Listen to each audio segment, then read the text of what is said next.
proudest day, and the proudest time in the seat of a rally car, because that day and that hour and those minutes, I got the bit between my teeth.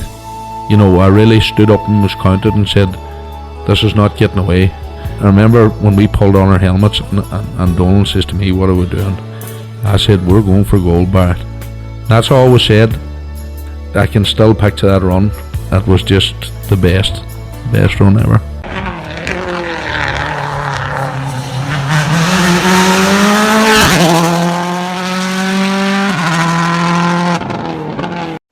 Welcome along to Krunching Gears, the rally podcast, and we're flying through the 2025 season, Connor, and we've got a very special guest this week, Connor. We do indeed, and we're always looking for a different story, and you know, somebody's been involved in motorsport for many a year and has a very different story to tell, and somebody's never competed, funny enough. Alan Bolton, you're our guest this week. For a man that hasn't competed in a rally car, you have some story to tell. Thank you very much, Kevin. And firstly, Kevin and Connor, thank you for even... I'm surprised you want to hear my story, never mind anybody else want to hear it. But, no, I've never competed, but it hasn't stopped me experience a lot of rally... What's the word I'd be looking for? Related stories, I suppose. Yeah. Yes. Yeah. Mm-hmm. Definitely. So, no, good times. Look back at them. Yeah. On them fondly. Very good. And I suppose, the question we ask whenever we have these long, conversations is, what was it that piqued your interest to start with? Well, there never was any motorsport interest in my family at all. I went to school in Upperlands, and I suppose the first real memory I have was there was a man called Tommy Tennant who used to be friendly with Joe Patton then. And he lifted his daughter in a Tiger Avenger. And just the sound of that car and that taking off down the road, I says, now that's something. That sort of, there was something there. Uh-huh. And then I suppose another one was, I can recall, was the Dukes of Hazzard, watching these boys on the TV and sideways everywhere and revving the life out of motors and whatnot have you, and caught my attention as well. Suppose Daisy Duke's shorts helped maybe up manner in that as well, but no, that wasn't the main interest. It was just the fact that the sound of the cars. And then growing up in Maghera, Davy McElroy has a lot to answer for. Mm-hmm. Davy had a workshop in Maghera at the time, and he was always, now going or coming from school, he used to workshop down off Hull Street, and they would have had, remember a Triumph Toledo Sprint? Yes. And that been about the time. Mm-hmm. And then he built a Mark 1, a real nice wee clean Mark 1, and then the blue Sunbeam. Mm-hmm. And all these cars Davy was scooting in and about the town, and just the sound of them. And no, that was me sort of hooked in rallying as far as I was concerned.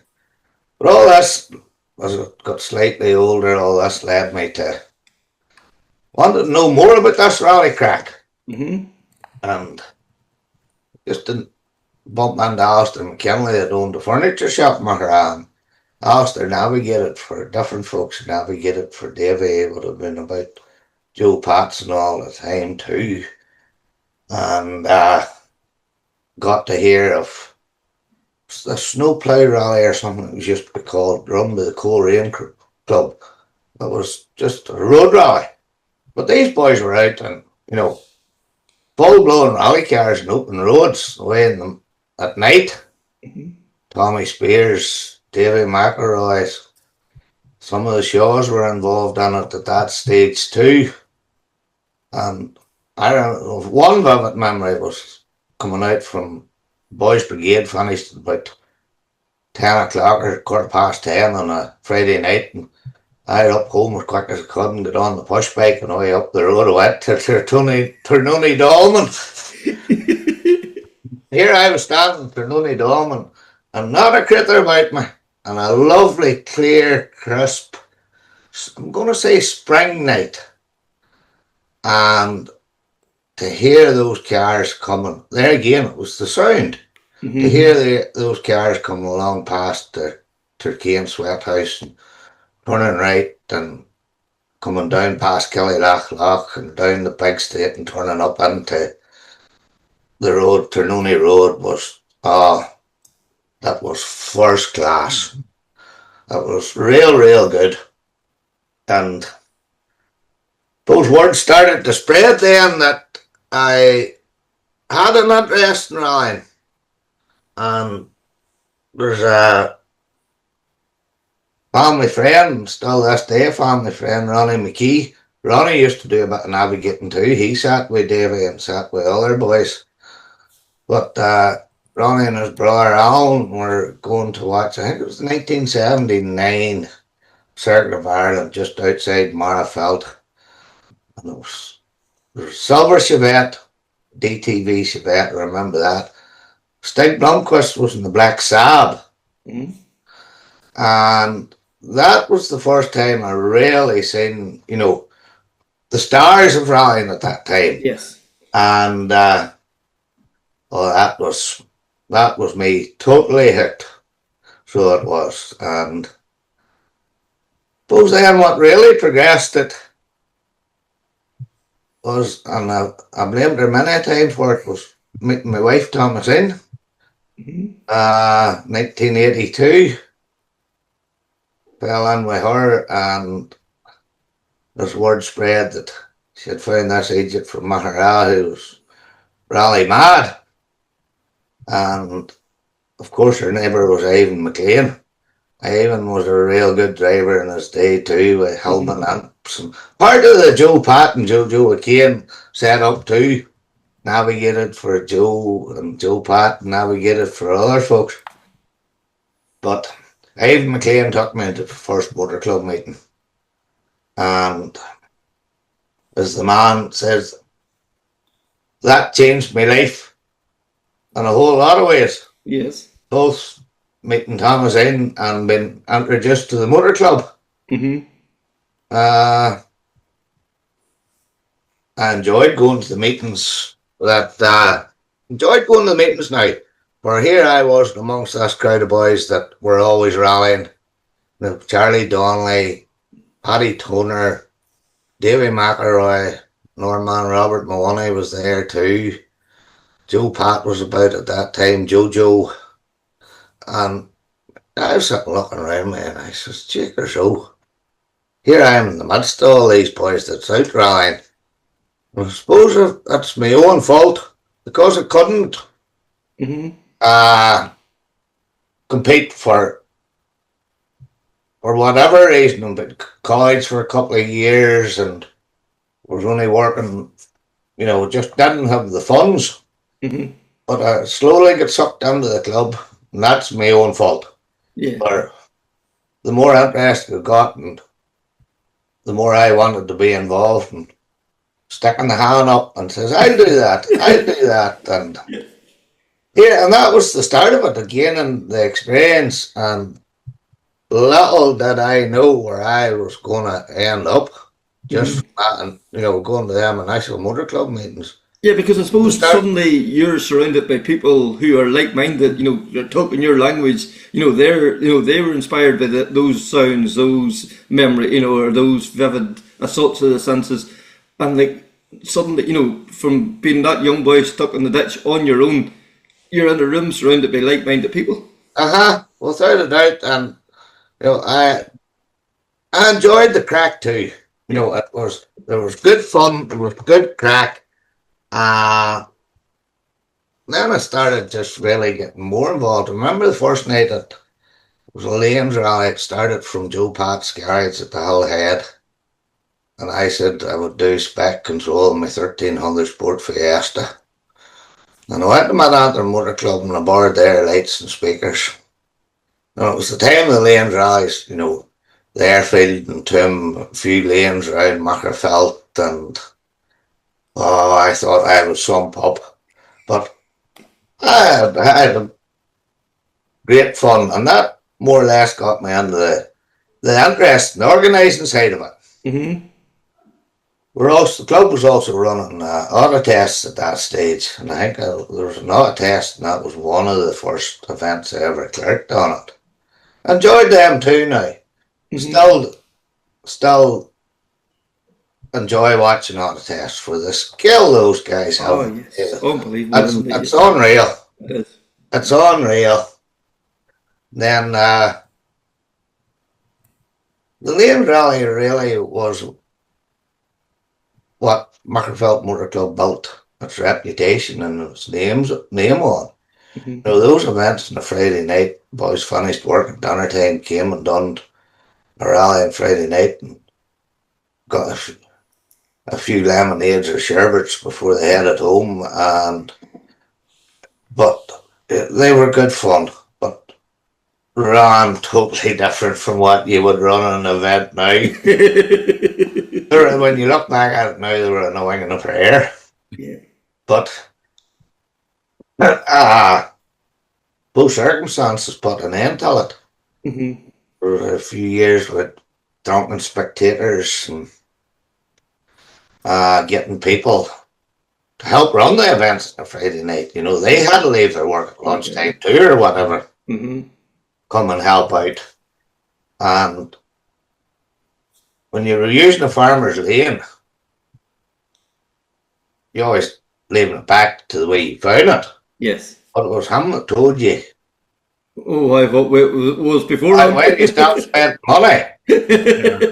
Like generally, the lanes were always left back better condition when you got them. Uh-huh. Yes. But there was one man in particular, one lane in particular that there was no place in, and he near put the club's light out. There was that money spent on it. And if memory serves me right, there was a problem with illegal wrecking in those lanes as well, and that pissed off a lot of the landowners. 100%. Where, you know, if you got word got out, no matter how you were using some man's lane, and then the local hotshots around the town were out. Even they mightn't even been rally people. They were just going out and wrecking up and down these lanes. And that definitely was a factor too. I remember being time we were married and living in a house in Malachi, getting a phone call from a very, very irate landowner about the boys racing past their house all week. And I think we lost that lane. Right. And no, it's just, well, by that time those more experienced had started to look at, you know, other alternatives. You know, the lanes rally did run alongside for a number of years, and, you know, beside the Tour of the Spearns, but it was 87 or 88, they were in the brick block yard in Tovermore. You mind that, Connor, wasn't you? Yeah, remember that one, all right. That was good. And that was a good wee single venue. That was a great wee single venue, but as sloppy as be damned. That was lethal. Piles of concrete blocks weren't very forgiving. It was always the big jump. Everybody loved the big jump in it. But by that time, Paddy Toner and Charlie Donnelly had started looking into getting the use of the forests around Ripperstown, Glenshane, Banagher, you know, those sort of things. Mm-hmm. Must have been 89 or thereabouts. I'm not great with dates or anything like that there. Yeah. That was the start of the Tour of the Spearns, and initially the forests, and then it went to the roads a while later. Now the forests, there again, that was the fixing them. One of the biggest costs, and you know, any club running a forest event, I think even back then you were talking £1,000 or £1,500 per mile, right, to restore it. So, you know, if you had 40 mile double usage, that was 20 miles, so there you were nearly 30 grand. Yes. 20 to 30 grand to fix the forest. And that was back in the kind of early 90s, I suppose that would have been. Aye. Now, it depended. A lot of things. You could have got away. If it was a wet day, you were going to need to spend more. If it was fairly dry up before the event and the forests were nice and hard. There's a lot of things there, but then the biggest problem here was the birds. They put the really hammered using the forests and with nesting times and things like that there and all that kind of thing. Yeah. And the question often asked, but nobody took me up and give me an answer. It doesn't seem to affect forests in England, Scotland, or Wales, these birds. Yeah. Because they're rallying away. Aye. And the hen harriers and them sort of birds, they're all ground nesting. Mm-hmm. It's not as they're up in the trees. The story we were getting then was they were afraid of people trampling on them. Right.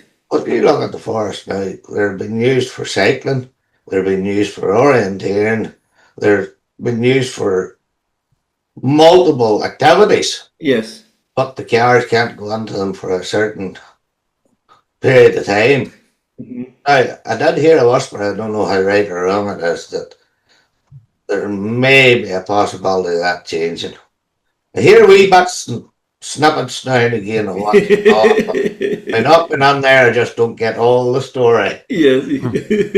This isn't an exclusive then. One thing I do remember from being about Maghera Motor Club at those times, late 80s, early 90s, there was some young boy from Dipperstown with the name of Connor Edwards. You don't know whatever happened to him. I heard rumours. Tell you one thing, he's fair lost the Dipperstown accent. It took years to do it, but he's managed it.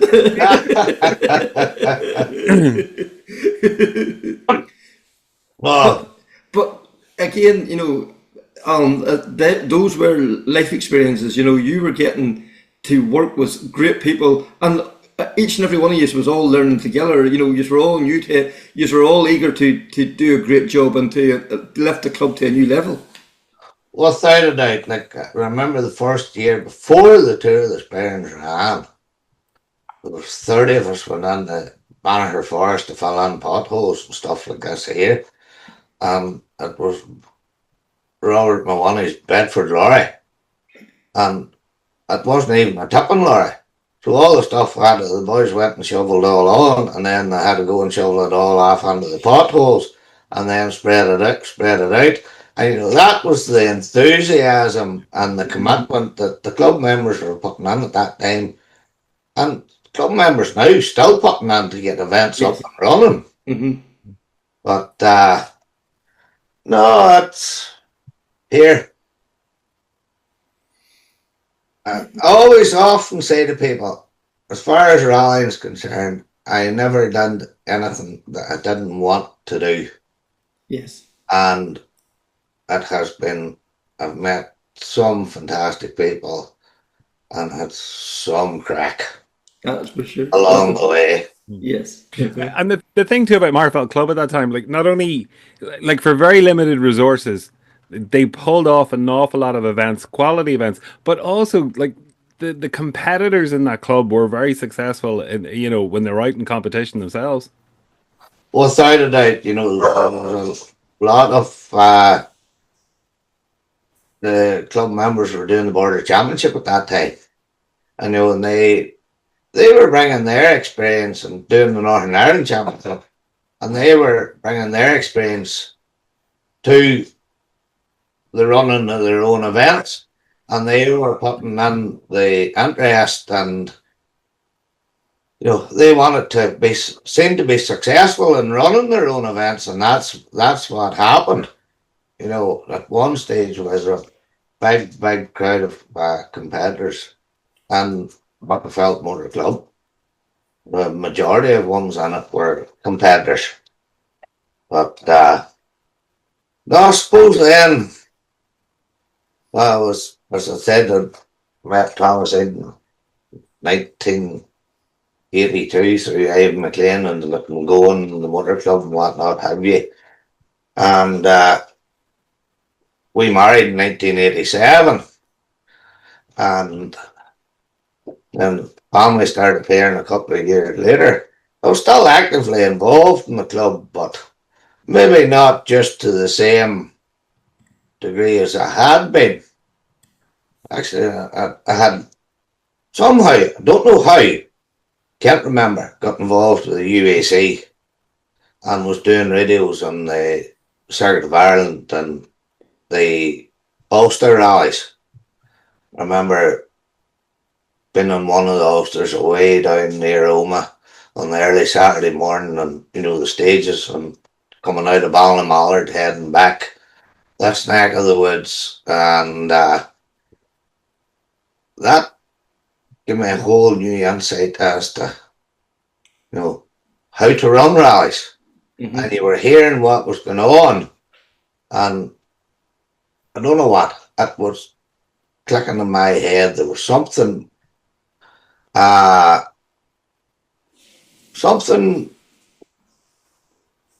what's the word? The interest was further, well, I got more interested in how these bloody things run. Yes. There was something there that you were thinking. You were not only listening, you were taking in the process. I suppose. Aye. So it was 1989.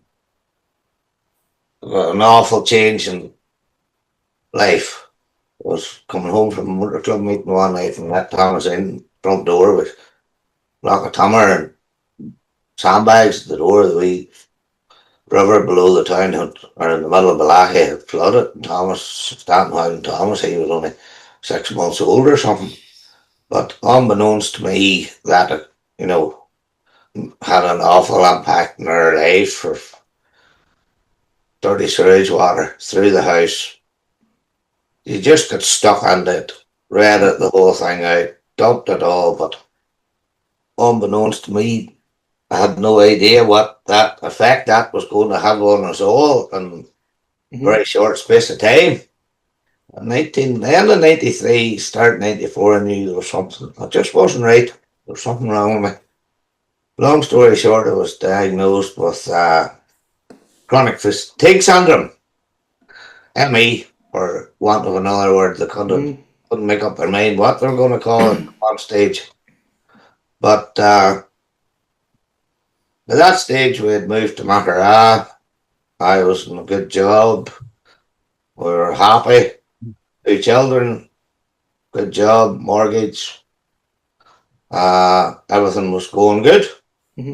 But when I started feeling unwell, I was, after pilot tests and blood tests, whatnot have you, I was died. There was a heavy infection of a particular virus found in my blood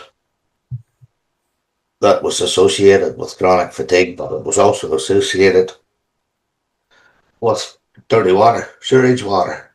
Christ. And thought nothing of it at the time, but knowing now, had I known then what I know now, yes, we would have been a whole lot better educated, and for really one of the things about flooding, every time I hear it in the TV or radio, it gets my goat up for they talk about the physical damage, the material damage, but they don't talk about the unseen damage, the unseen danger of what's in the dirty water. Yeah. Like what happened to me. Yeah. Like I'm only one case. There's more likely a whole lot of other people, but I may never know what it was causing the illness. But in my case, I was. They were able to pinpoint a specific virus. Yes. And I had quite a heavy dose of it. So by that stage, life was totally changed. Sitting in the house, not fit to do nothing, no energy. Could do something for a couple of hours a day. The next day, could do nothing. Next day, could do something for an hour or two. And you were running out of bed all the time. You were no good to any employee. They couldn't or employer, because you couldn't guarantee that you were going to be there. No, because there's no 2 days you felt No, to see him. no, that wasn't easy time for any of us. Mm-hmm. Me or Thomas or the Williams, and had lost interest in a whole lot of things. There were a lot of dark days now, Yeah. and You know, it was those motor club members that rallied round you and got you back. Tell us about that then. well, they knew I wasn't well, and I wasn't out and about, and they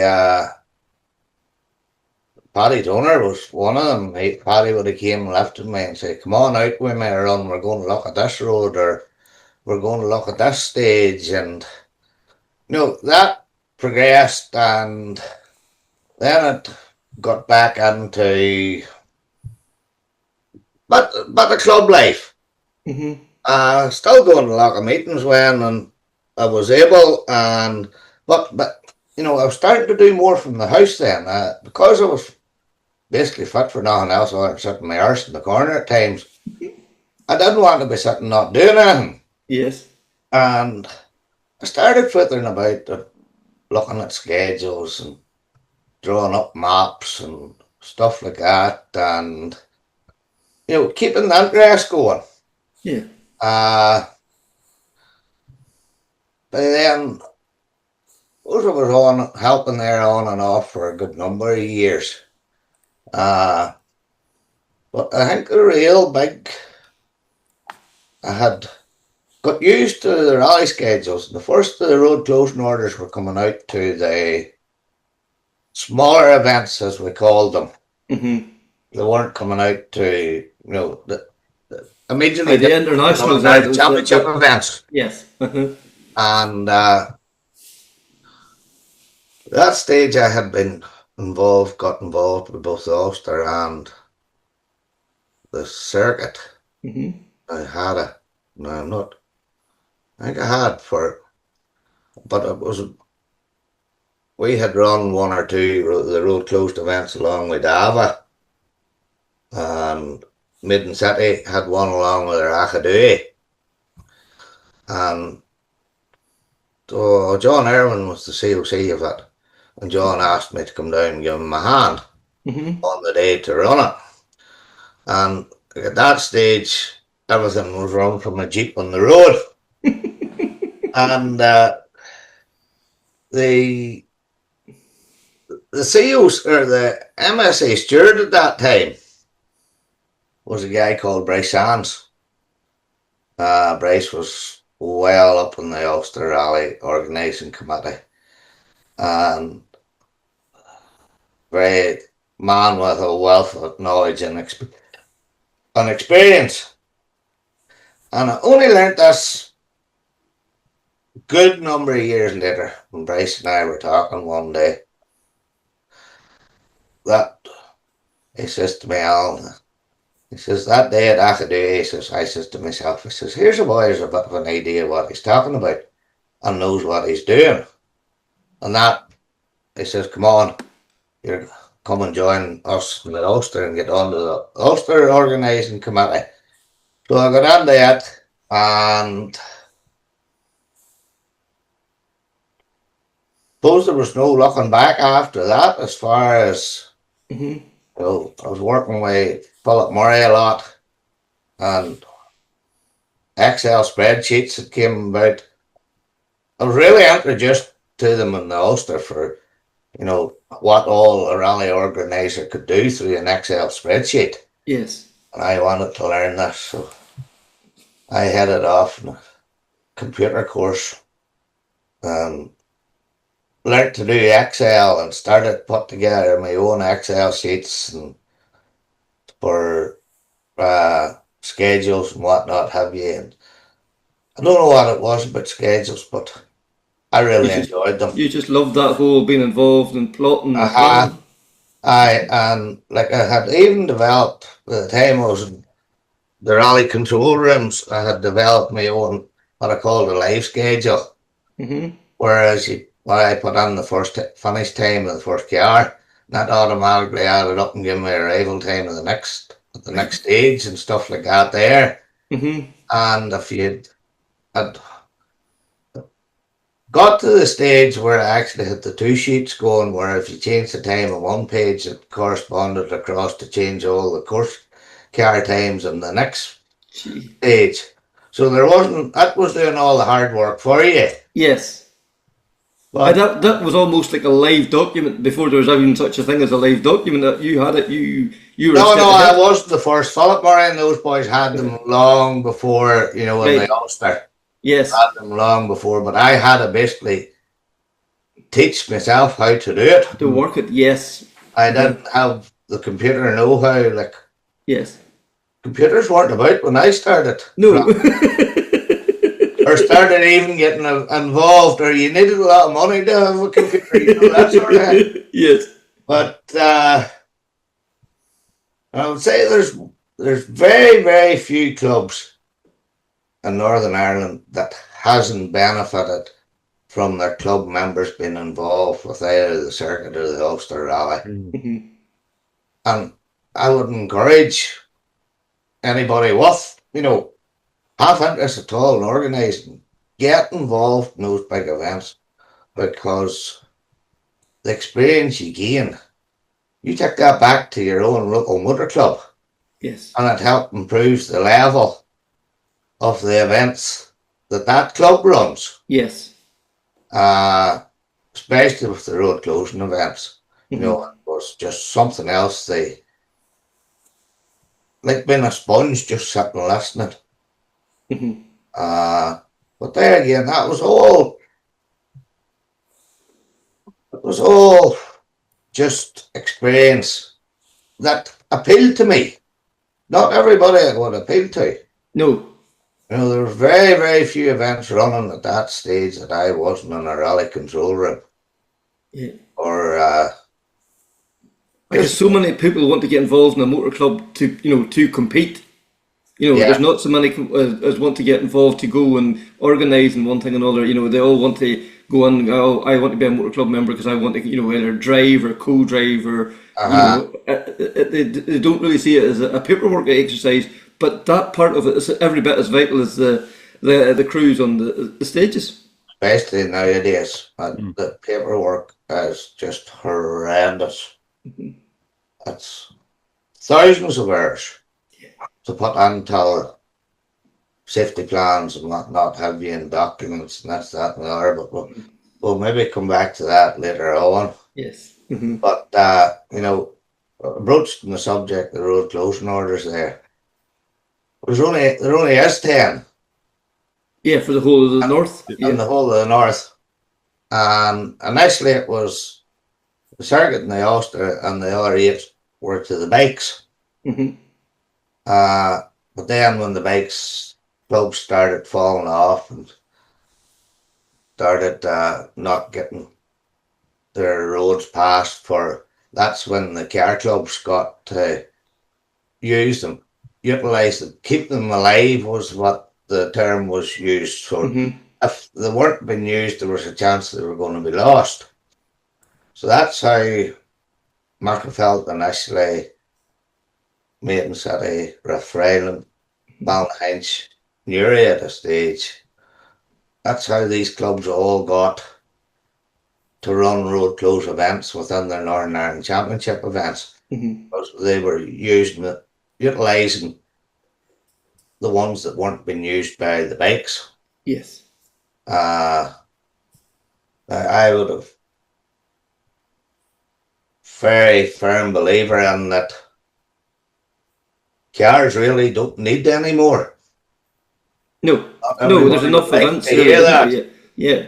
But because there's not the experience and there's not the people there. No. You go to any event, it's the same faces that you see at any event.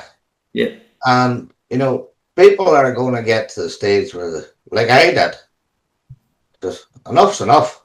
Yeah. Especially now with the work involved in safety plans. Mm-hmm. But no, That's maybe one of the. That's one I do have quite a strong view on. Yes. Because there's a lot of work. You're dealing with a road closing order, which is basically law. Mm-hmm. And all I's have to be dotted and the T's crossed, and you just can't. There's a bike race not running. Sure would put on for a road closing order. We'll The get something national rattled up now in a application, win a week. So this takes the, months and months. the national application has to be in before December of the preceding year. Say you're wanting one for 26, the Mm-hmm. national application has to be in with DRD December 25, Yes. and then all the paperwork scheduled. Not necessarily the safety plan, but the schedule and your service area and your maps marked up and all your road closing order done in the way that they say has to be done by the end of January. Yeah. So, it's not just plucking one out of the air and going with it. Mm-hmm. Right, and this has been done by volunteers as well. This is not, this is not people that are getting paid for doing this job. This is people doing this in their evenings and their weekends and every spare moment they have. 100%. 100%. And it's a massive commitment to run any event now by anybody. Mm-hmm. And probably getting harder because it's just harder to get volunteers now as well. Without a doubt, as I said previously, same people. Mm. And the same people out at all events. Maiden City now in a fortnight's time. You go to Donegal, you'll see a pile of the same people there. Mm-hmm. Yeah, And the Tour of the Sperrins a few weeks ago, be a lot of the same people involved there too. It'll be in the Maiden City, who'll be in Donegal, who'll be in the Ulster. Yep. Bushwhacker. Mm-hmm. Marfelt had a lot of the Oma men down. Yeah. Mm-hmm. And I was talking to somebody yesterday, and they said Friday people were at Killarney last weekend, Marshall. Yes. That's they'd have been down there marshalling in the hope that somebody from that neck of the woods will come up and help when they're running the down rally. Yeah. But I suppose the positive side of that is you get a level of professionalism building that then is traveling the country, so that there's experienced people are helping to organize and run the events each time. It's not new blood coming in having to learn the ropes. Definitely. Any COC can say, oh, there's a team coming. Like Caroline McGuinness. Caroline brings a team with her. That stage is fairly well. Unless something unforeseen happens for Caroline's bringing experienced people. Yeah. Same way Barry Arundel from Oma. Barry's bringing the team to run a stage. Those folk are up to speed. Mm-hmm. And there's always the hope that those bigger teams are still bringing in new ones and they're learning off the back of the more experienced folk. Yeah. Mm-hmm. And then, I suppose maybe even going back to even something you said there about, you'd encourage people to go and get involved in the circuit and the Ulster Rally as well too. Like, what's it they say? Like a rising tide lifts all boats. You're getting the experience from those international events. You're bringing it back to your own events. Whether that's the Tour of the Sperrins, Maiden City, Down Rally, whatever. That's lifting that level, which will then have to push the guys from the circuit and the Ulster to lift their game, and it kind of keeps going and going, and everybody's improving all the time. 100%, 100%. That's you can see that over the years that I was involved. You could see Oma had a number of guys that were involved in the Ulster, especially Gary Mulligan, Lewis Boyd. There was others, but they took that experience back to the Oma Club. There was, Andy Gilmer involved in a certain Ireland ERC and all that. There, he took that back to Down Rally, and that rubbed off on those folk, and you're just constantly learning. Yeah, and like, sorry, and then I suppose like you started, like you wanted to push yourself on, you wanted to improve yourself as well too, and then the ERC or the IRC initially started, coming here, through Bobby Wallace, So, and you got a big role then for those weekends. I think the first time I got involved with the Circuit of Ireland was, there again, years I'm not 100% sure, but it was when John P. and me there got involved with the UAC. I remember being asked up to what was based in Derry. First year that I remember being involved, John Wilson and I were spec control. The next year, I was in rally control. Might even have been COC the national, I'm not sure. But it was based in the showgrounds in Oma. Service park was there, rally control was there. Yeah. I landed up on this control room. Here's this boy who introduced to me. Oh, this is Andrew Kellett. Dear oh. Here I am standing beside the man that runs away with Rally GB. Uh-huh. And there's this talented from Maghera and trying to I can get help run the national rally. Uh-huh. I have to say Andrew was a complete gentleman. And the sponge was working well that weekend. Yes. Or he was helping me, I was learning off him. And he told me that weekend, he says, Alan, rally's like a chain, like a snake. Doesn't need any broken links. Right. He says, our job is, if the links break, is to put them back together again. And that's when the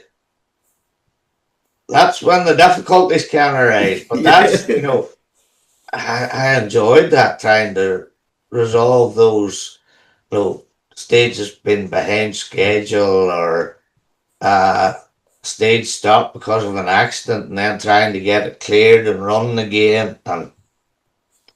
But that led on then more involvement with the Ulster. Through the Armagh and Enniskillen years and Antrim years. Good fun. Yeah. Good fun. Enjoyed it. Met some great people. Met some, with Ulster being an international, the stewards and people like that were coming in from England or Scotland. Met some very, very knowledgeable people there through that. But then, that stage, Bobby had sort of took over the ERC, bringing the ERC first to Armagh and then to Belfast. And for my sons, I was asked to get involved there. Up another level again, ERC, but here I was trying to keep the tail end Charlies together. Because of the way an international event is, you can't run national cars in an international rally. And that's why they had to be kept separate. So I was the boy at the end trying to make sure that the nationals all got the stage that they were supposed to get and not impede on the course cars of the international coming round again. The boy at the COC, like Gordy Noble and down in Armagh, he had a handy. All he had to worry about was the first car. My most important car was the last car. Yes. Last car off the national. And what time it was going to get starting the stage till that got cleared, because you had to take on that last car. Say a stage maximum was 15 minutes and then it was 15 minutes maximum lateness. So from that left to the start line, you had to give it half an hour. Yes. Before, and if you had some boy crawling around on three wheels, now that's been extreme. But you had to allow for that. Three cylinders. Yeah. And you'd Kieran and Neil and Gary McDonald coming and nearly pushing them off the road. So, get them out of the road so we could get the national field away out of the road before the course cars to the national come in, because it was a black mark, on the steward's report sheet that all stages start in time. Oh, yeah. Oh, that's in the steward's report. Yes. And you don't want that Alan Bolton got a black mark against them, Alan Bolton made the balls up and didn't get all his cars through. Yeah. And then you also had to take into mind one of the other factors was the road closing times. Yes. You had So to the be cleared by a event was certain running late. time. The internationals had to have their time, and then I maybe had so many cars at the national. And were they all going to get through before the road open time came? You couldn't decide after 40 cars, lads, that'll do just now. We'll have to No, stop this. No. Yeah. So it was very close on a few occasions. But no, I mentioned Gary and Kieran. Neil. Oh my goodness. They were my eyes and ears, and on the circuit anyway, they were my eyes and ears on the road. They ran basically behind the accountability car, the sweeper car, the internationals. And I would be sitting in rally control. Come on, boys, hurry up. And they would be coming back with language I'll not repeat on here. This on the road, and we need to shift this, and that's not happy. And phone photos were very handy then, and the photos then, I'll get him out of the road. No, we can't move him. We need somebody in to pull him. Or there was a few Kieran pushed further into the field now rather than pull them out. Just to let them stay there, so we could get the national running. And one of the biggest things at that stage was these ERC and IRC events for using trackers. Yes. That's when first introduced to trackers. And I won. There's very few now. I don't think the rallies here now. I'm not up to speed now and all the rules and that's, but I think they nearly all have to have trackers. And they have saved many a stage for all competitors, not just my tail end Charlies as we call them. Where I would have been starting the first, given start times for first competing car, and Kieran and Gary nowhere near out of the stage. But I knew where they were, for they had a tracker, and yes, I knew they had nothing more in front of them, despite messages coming across and this, that, and the other. So the trackers were really giving more info back into the rally control room than what was available to the guys on the road. Yes. But I loved the trackers, but I loved all that whole period. Because there you were back to the sums again, the schedules. Yes. And what your bread and butter was, you talked about the tail end Charlies, but their entry was every bit as important as the guy, in car one, because you were running car 131.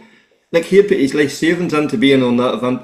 He wanted to experience those stages. Like, he had toiled for maybe a year to get the money to go and compete. So he wanted to be there and compete, and this was very important to him, and you were helping to help him create his memories. 100%. I tried my very best to give them all, treat them equally. I'm really not running with the top 20. No. You need the other 100 or 120 cars there to make it financially viable. Yeah. And I always tried my best to basically give the competitors value for money, which was as many stage miles as you could give them for their entry fee. Yeah. It didn't always happen. One of the hardest decisions I ever had to make, and it really cut me, was the big 19-miler in Torhead one night. Right. ERC circuit. We were just running out of road closing time. There had been delays, and rather than start it, and there was drunken spectators on it as well. there was issues going on. There was, I don't know, there was PSNI. It would have been PSNI at that stage. They were involved with some of the junctions. There was just, I had to take the difficult decision and say, Yeah, enough's enough. this ain't going to be happen. This ain't going to be happen. Mm-hmm.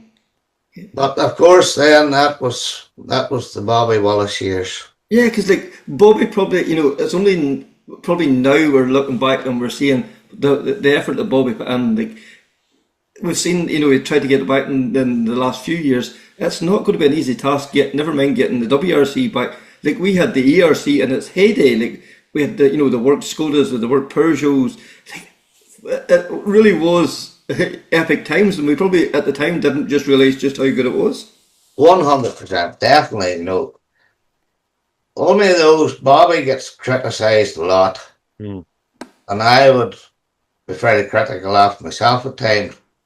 But if the phone rings and you see Bobby Wallace's name, I says, "What are you looking now, you wee bollocks?" And that's what I would usually answer the phone, tell him what. But unless you were involved there and knew the effort and the commitment that man put into initially those IRC and ERC rounds, it was phenomenal. But there again, Bobby used his contacts. Bobby was well known around the world way, firstly as a navigator and then for his rally maps business and all. Mm-hmm. And he had a lot of these contacts and was fit to play on them. And he could sell snow to the Eskimos.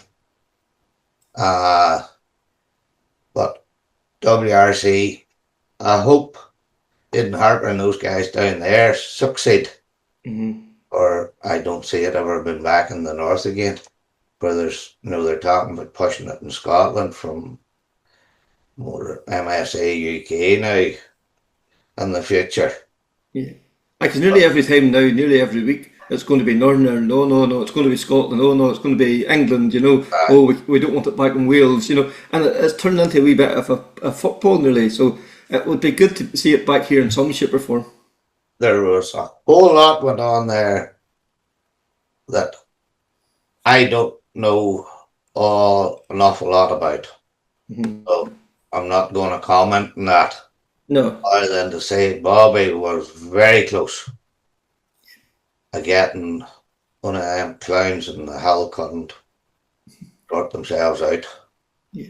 And he was very close to getting it, but I would say it's gone now.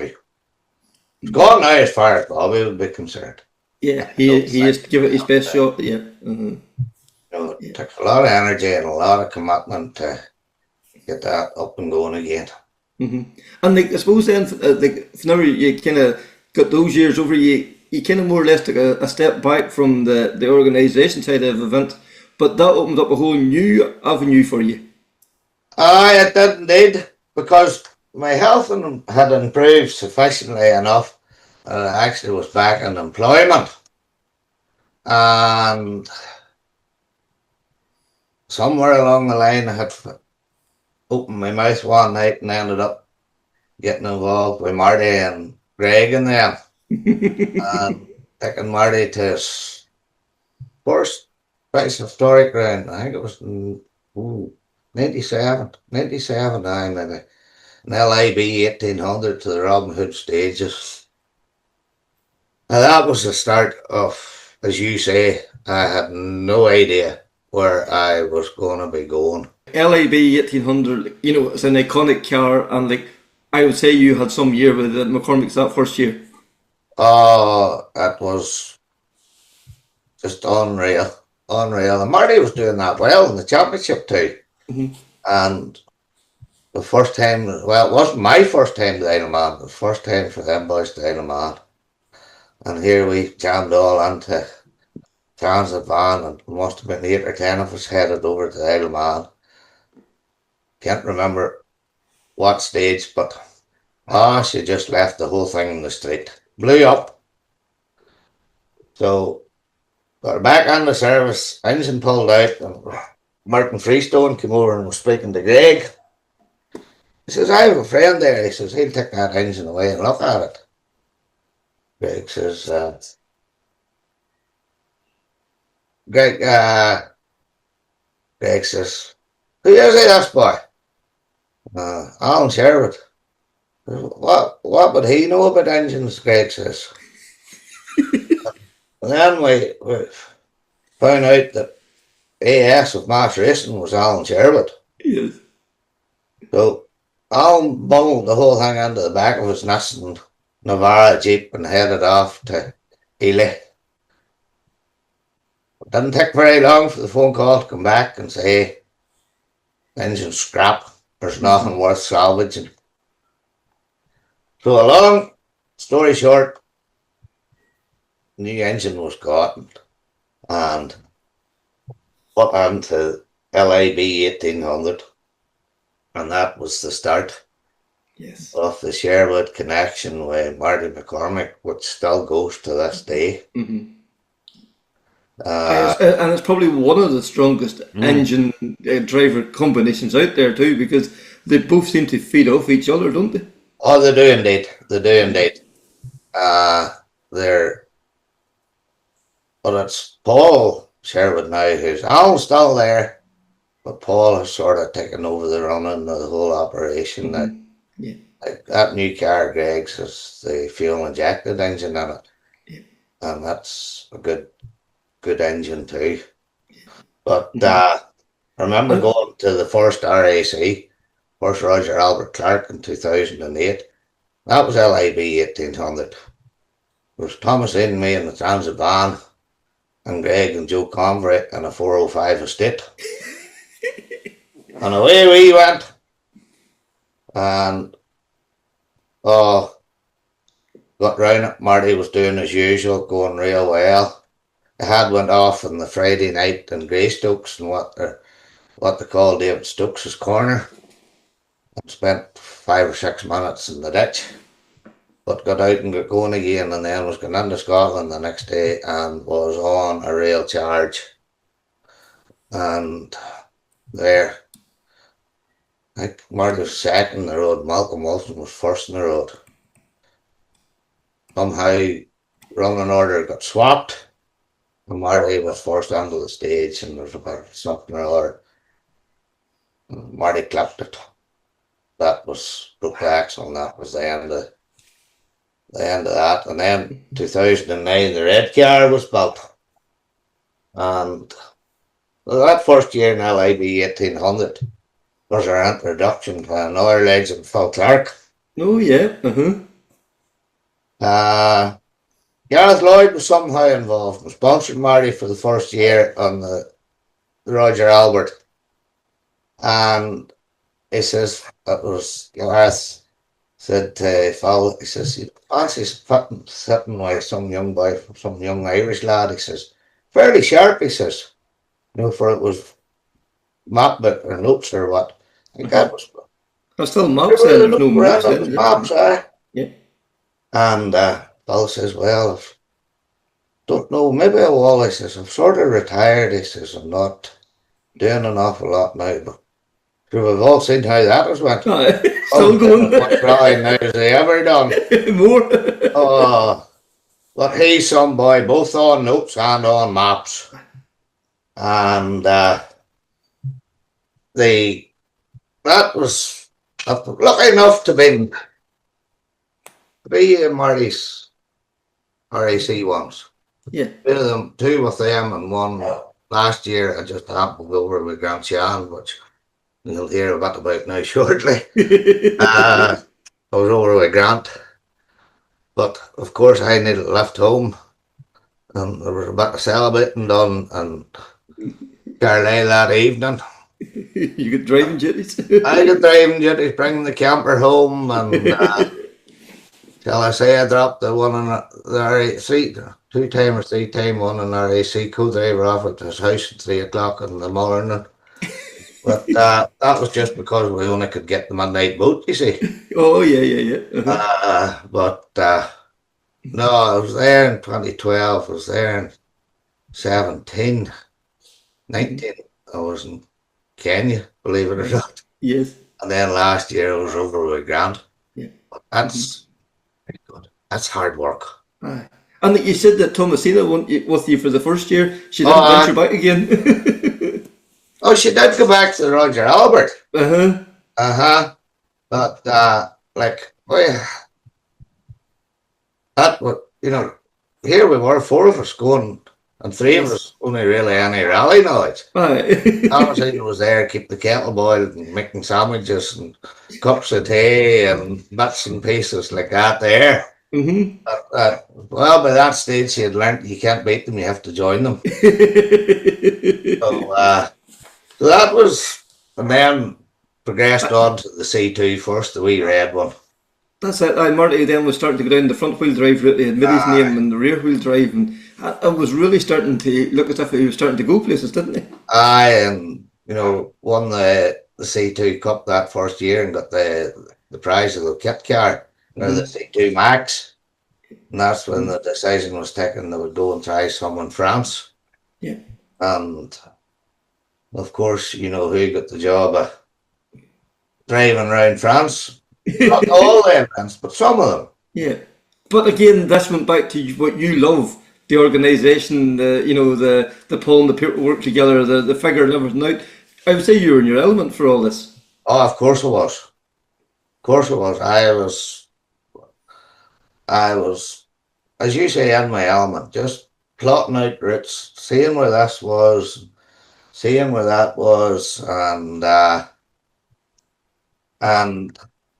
no, I was enjoying all that. Still do. Still do. And then I was busy too, because that year Molly was in 2010, she was in the Red C2, the old, and she was doing the British Championship. Mm-hmm.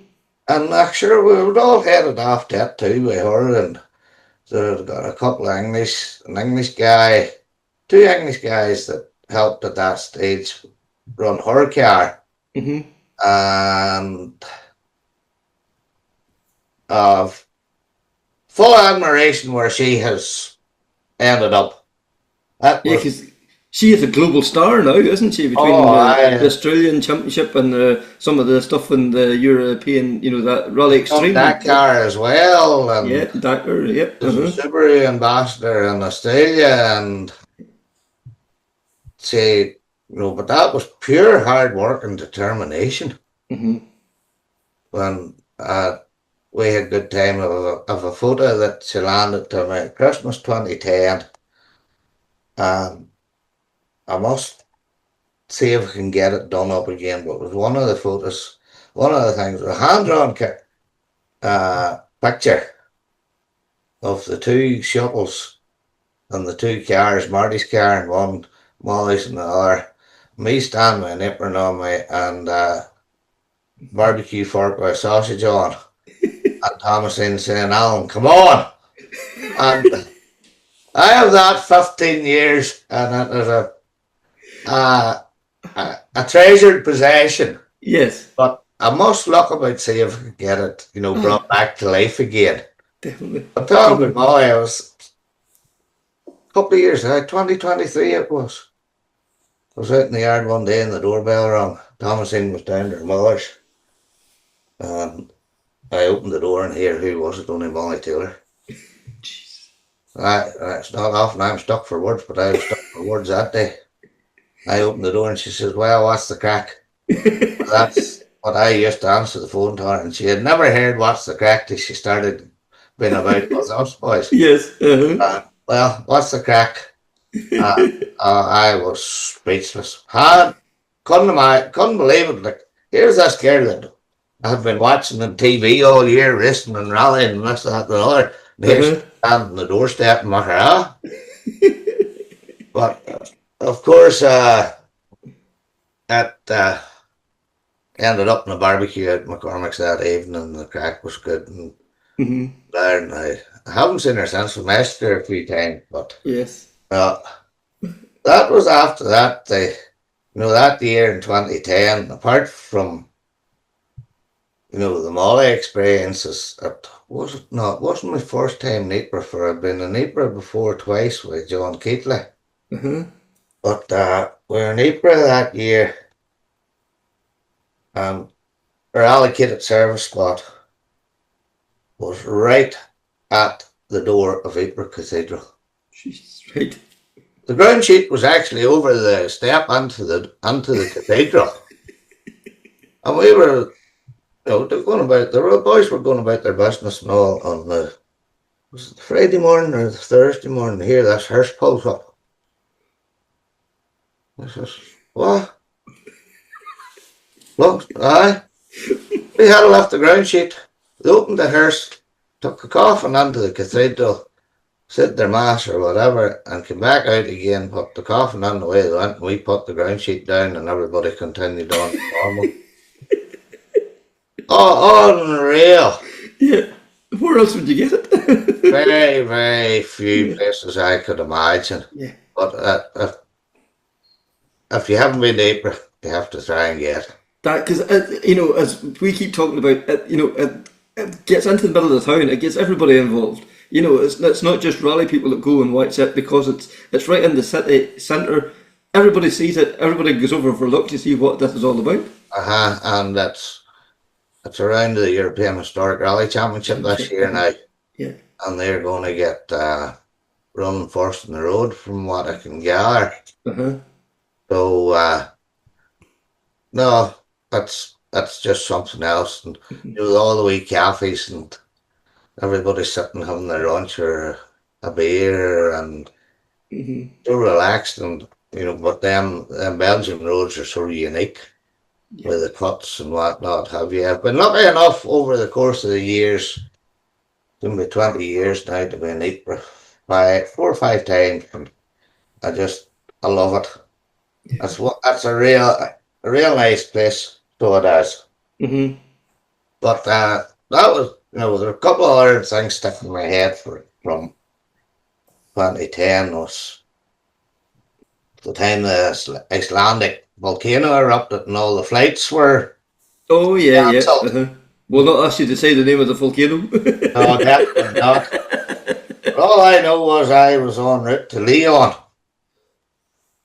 And Marty and Di Roberts was sitting them at that time. They were already there for the recce. And Greg and Caroline and John McKillop with the flights booked, but no flights. Right, yes. So they left Upperlands, Maghera, on the Thursday lunchtime on the X5, and we're in Leon before lunchtime on the Friday. Having got the Larkin round boat the whole length of England and then down to Leon. And then they had to do the whole trip home again. Yes. And only I had the boat booked. I ended up meeting a man on the boat who had been coming from Jerusalem and had got as far as Cherbourg. Right.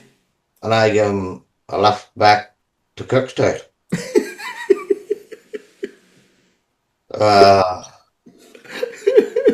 Every rally has their own Pacific memories. Yes. Own Pacific memories. Like one of the favourite ones, 2010 too. No, it was 2011 maybe.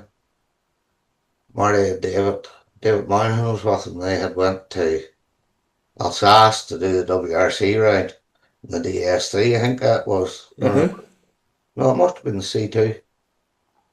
And they weren't allowed to sign on for record because the registration book of the rally car was in the van with me. Oh, Jesus. Barney halfway between Rosslare and Cherbourg. Barney had said to me, Bolton, we'll go on one of them road trips with you sometime. And Barney was only a sticker man at that stage. Not, he hadn't reached the heady heights of rally co-driver to the extent that he is now. An international superstar. Barney and me set off from the boat from Rosslare. And because of Roman charges and all this here, we were nearly in Cherbourg. The first man to contact us was John McKillop. He says, "Yes, may get off that boat and come home." I said, "What?" He says, "Aye, Marty and David weren't allowed to sign on. So Barney and me got off the boat we knew where the big Oshan was. We went and stocked up my local duty free, got back on the boat and came home. We didn't come home. By the time we got off the boat again in Rosslare, and that they had been got for the Court 20, C2, final round of the C2. And so we went to court via Cherbourg. Was it that a detour from Draperstown? and then the half shaft broke, or the dive shaft broke in the wee C2, and that was it, over. And of course, they all got into the camper, and they had to drown their sores. And by the time I got them all home, none of them reached home. The lure of the Greenvale or Glenavon and Cookstown was too great, so I landed back in Maghera by myself. Oh, you know, every rally has stories. You can. There's not a rally that there's not a memory with. Yes. Not with broken drive shafts. There had been an issue with them, or there seemed to be a bad batch or something. Marty was going to do a round of the French Championship, but I had to go via Citroen Sport in Versailles and got on round that, and they had done up a new batch of drive shafts. Greg's brother-in-law was with me, and he fitted them photos of him in the workshop at the back of Citroen, and all the WRC lorries were out the back backing up, and got on round the big front showroom with all the one in cars. There's a photo of me standing outside Citroen Sport with a LT and race shuttle sitting to the side and Citroen Sport here, you know. Yeah. Wee memories like that, they don't mean an awful lot to maybe some people, but you know, a lifetime to you, yeah. It's great. But, And at that, and have you much French, or was a lot of pointing and explaining things?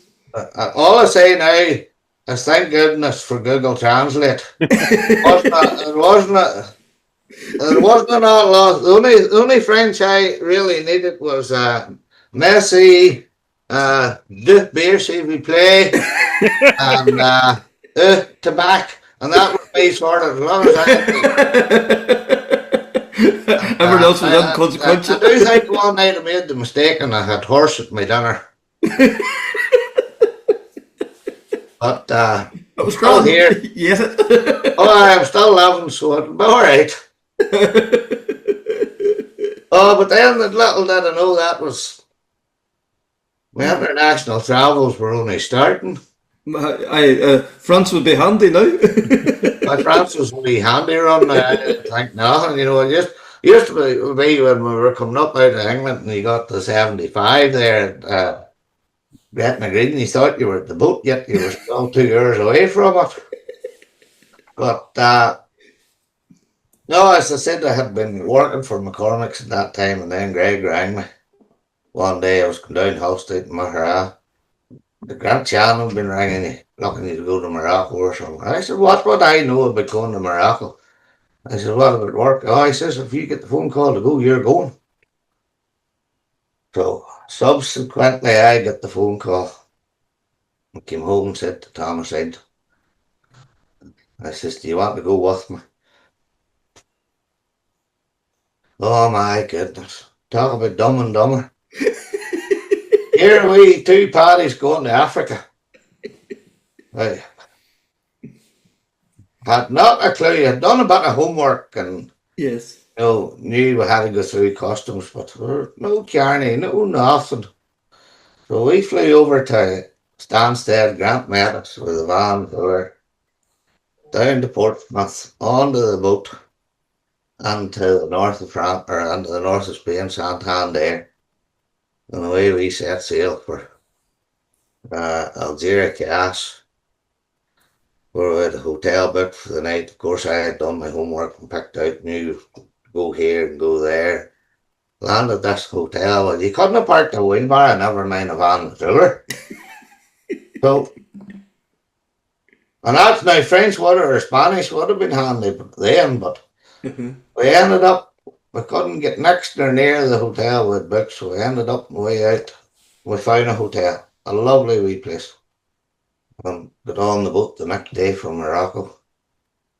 Well, we got off in Tangier, and Thomas Reid swore I was arrested, for I never seen such a bum fight in my day.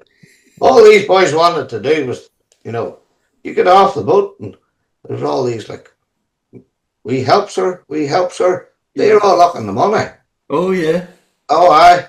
And but 3 years before we got through customs, and yet the rally organisers supposed to have cleared everything. Not that.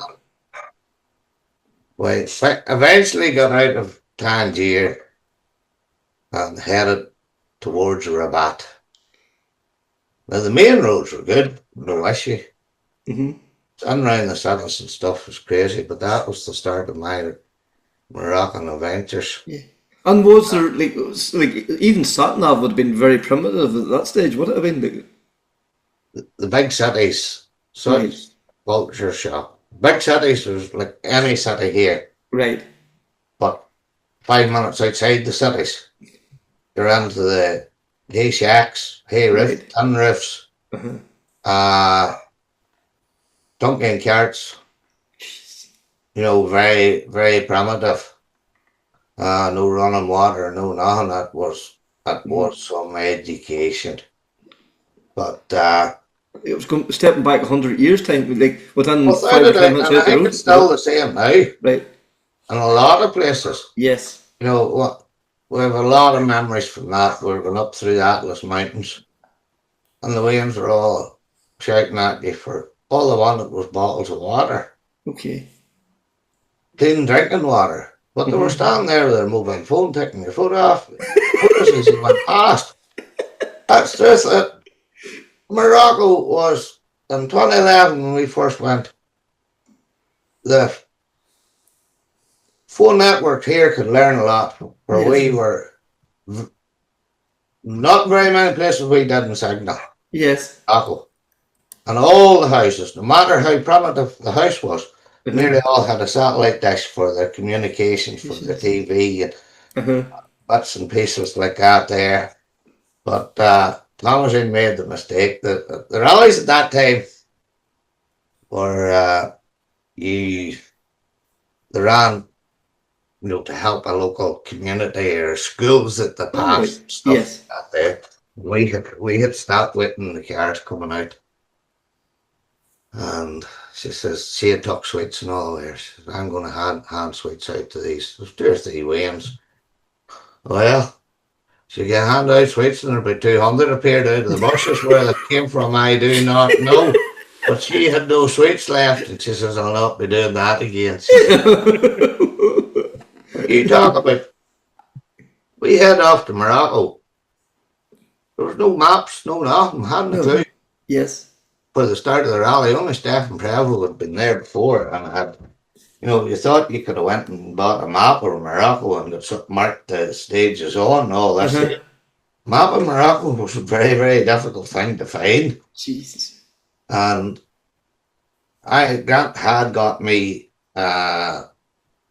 SIM card or a data card that put under my sat nav.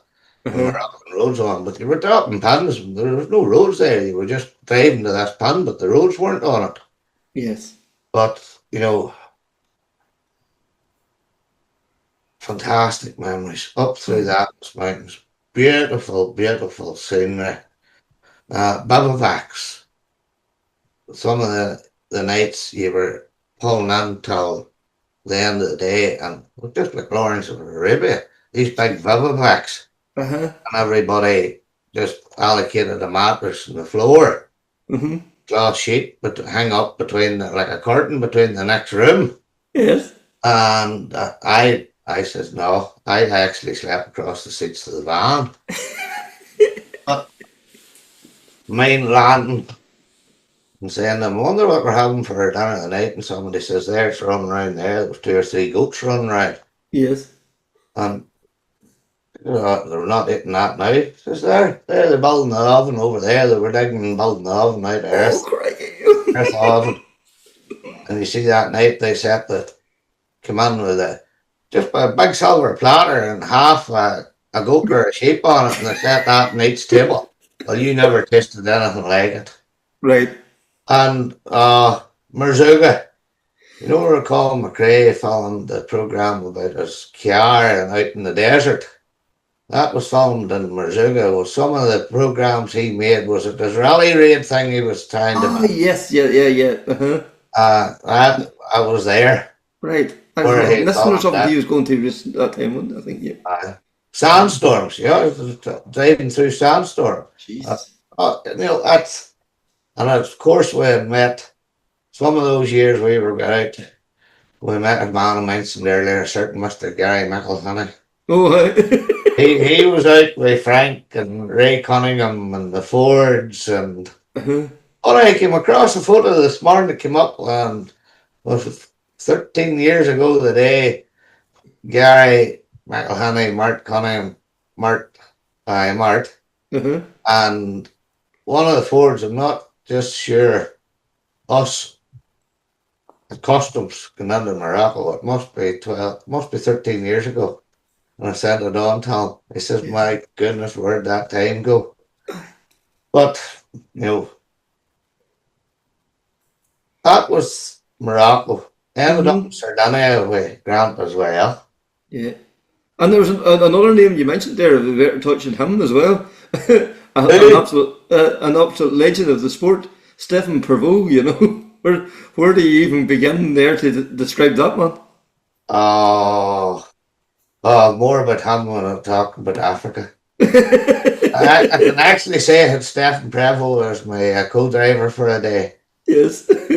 But, he's some crack. But Sardinia, been to Sardinia with Grant, but the Biden, you know, the ice and the cake was going to Kenya. Right. Never thought my wildest dreams that I think I would end up in Kenya. Yeah. At the East African Safari Classic. That is the daddy of all those historic endurance events, isn't it? For gravel events. Yes. You know, I've been in Corsica at the Tour de Corse Historic, 400 historic rally cars in Park Ferme. Unreal. You know, anybody with an interest in historic rally now, they're not all doing the stage rally, some of them's doing the regularity bit of it. But beautiful, beautiful cars, and some of them been driven really hard. But Kenya was sort of an idea what I was going to. Thought the roads were bad in Morocco, but they were like motorways compared to what you were on in Kenya. Christ, yes. Kenyan people, I thought, were very nice. We stayed in something. Oh, they weren't expensive. We stayed in nice places, but honest, Bravo, he was part of the team. Well, my goodness. That man, I have tried on numerous occasions to get him to publish his book in English. And I said, who would want to read it? And I said, Stephen, you have no idea how many people would. And he said, Alan, you're not the first to tell me this. He said, but a lot of money to, you know, translate it and then publish it. What was it?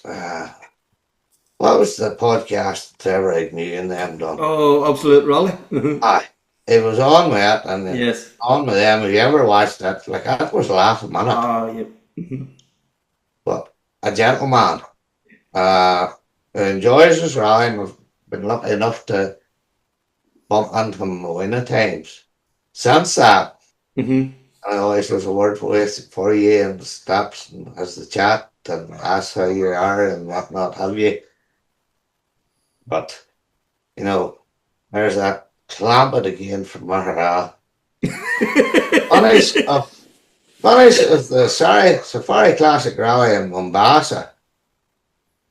White Sands Hotel that's famous for the Safari Rally. Not coming down, beach bar, 2 or 3 pints to wash the dust away. getting all honest and straight into the Indian Ocean. First Mm-hmm. one. You know, precious, precious memories and precious, precious friendships made. Mm-hmm. But now here, yeah, as much as it wasn't all plain sailing, or it wasn't all sunshine and No, all. there's a lot of hard work there too, because you know the extreme temperatures, like the terrain, like you had to fight against all this terrain too to get to the different service areas. You know, like it wasn't, as you say, it wasn't just a motorway jaunt from from point A to point B. You had to nearly I think there was one of traverse the same roads. stages as the rally a lot of the time. There was one of the roads was 30 kilometres, took 2.5 hours. And when you talk about, you watch the safari, they talk about fish. Mm-hmm. You see that stuff when that's wet? Oh Right. my goodness. That just, I have photos here of, and I've showed them to people.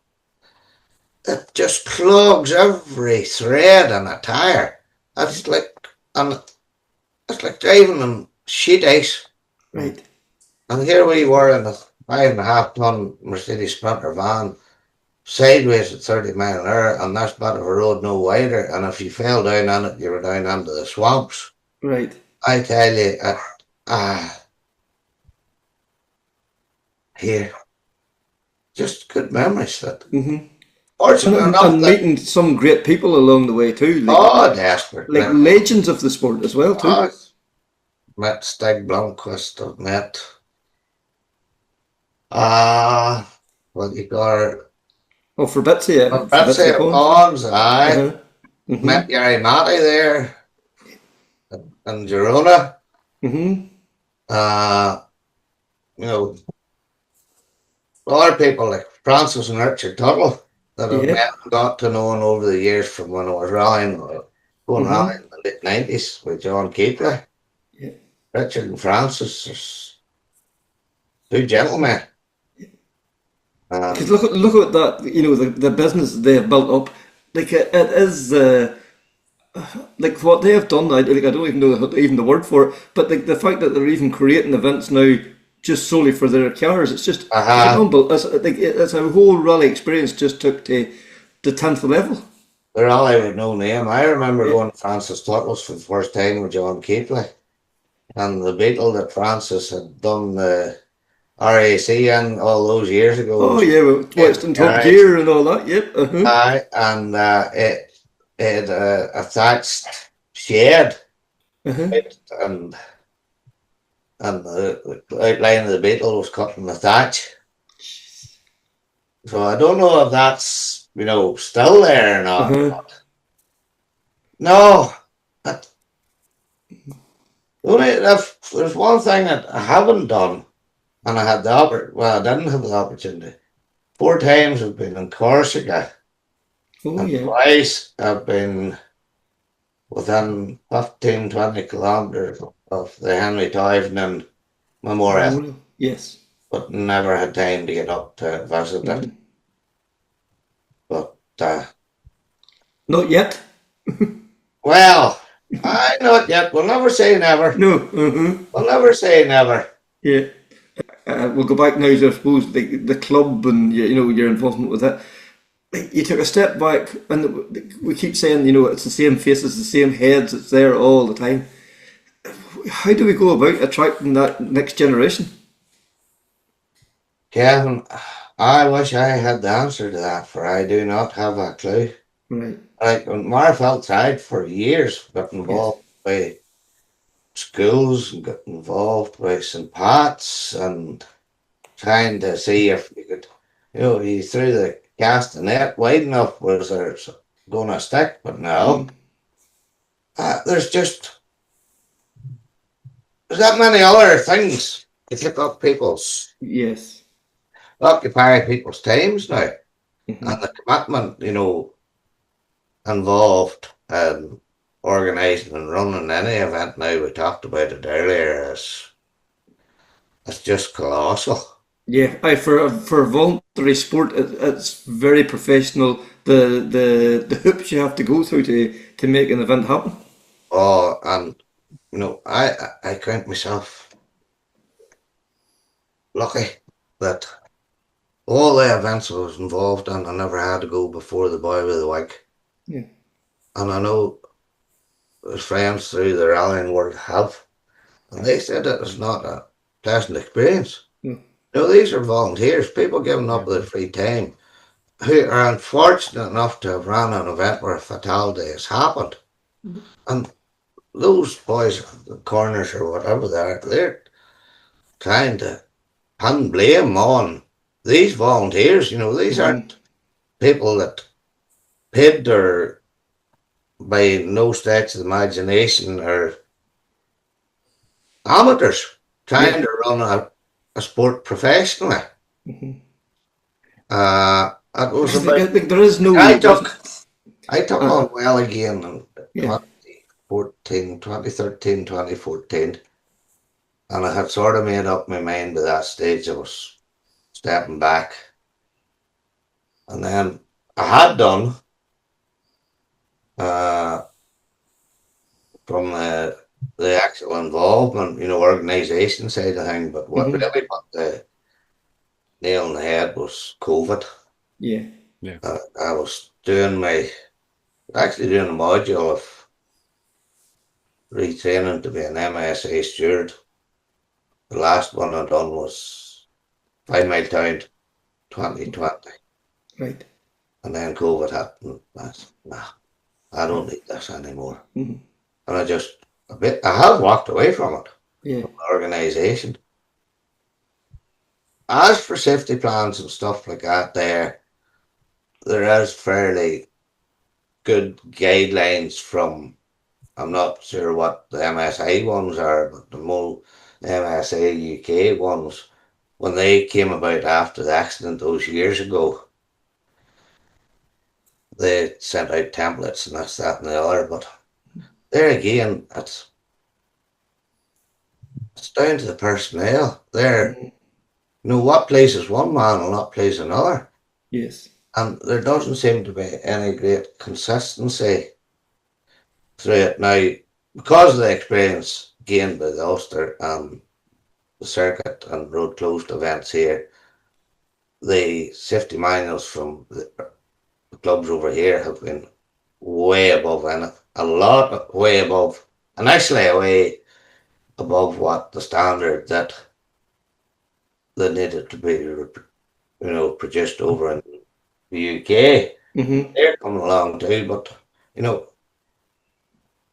but I suppose lesser detail. But as long as the information was there, the safety delegate was happy. But you know, you could put out a safety manual for this year's event and run the exact same event next year and have a different safety delegate, and your safety manual wasn't placed yet at the past, and you know, that's I'm not going to say an awful lot more about no, but like I suppose even too, like because of the cross-border element to Ireland and you know north and south, because of the you know safety was such an important factor, everybody benefited from that, you know. And then again, come back to what we said earlier, that, you know, the rising tide lifts all boats.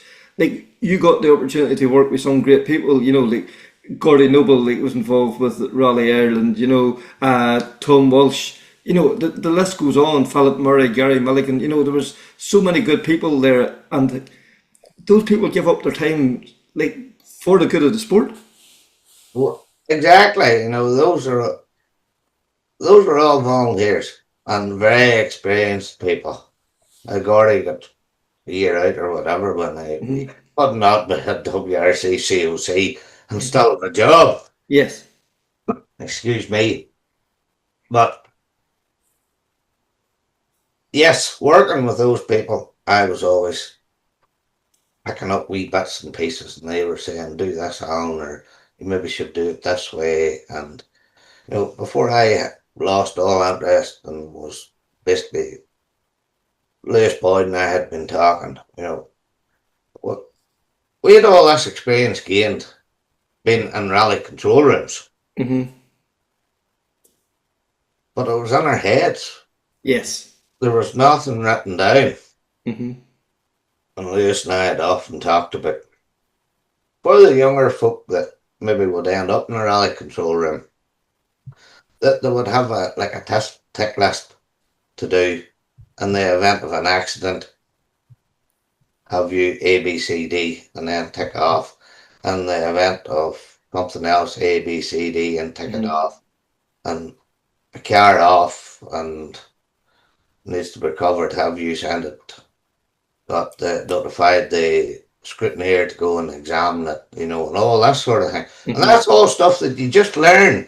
It's all there, but it's along. Yeah. There's no operating procedure first. Yeah, and it was like but nah, we never got it done. Never got it done.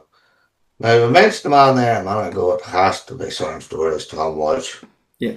If you could ever get Tom on, that has to be some story. But no, I see getting club members now at club meetings. I think it's a thing of the past. Right.